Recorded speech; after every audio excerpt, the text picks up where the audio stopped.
रियासत Jammu Kashmir reservation तरमीमी bill 2019 आज राज्य सभा में पेश किया जाएगा। ये बिल लोकसभा में पास हो चुका है। इसके अलावा रियासत में सदर राज की तौसीह से मुतालिक करारदाद भी पेश की जाएगी। ख्याल रहे कि जम्मू कश्मीर में सदर राज की मियाद 3 जुलाई को खत्म हो रही है और इसमें मजीद 6 माह की तौसीह किए जाने की तवक्को है।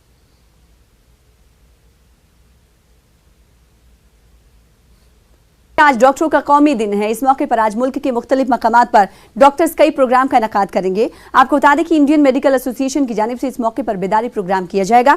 प्रोग्राम में डॉक्टर्स पर तशद्दुद खत्म करने की जरूरत पर लोगों को बेदार करने की कोशिश की जाएगी।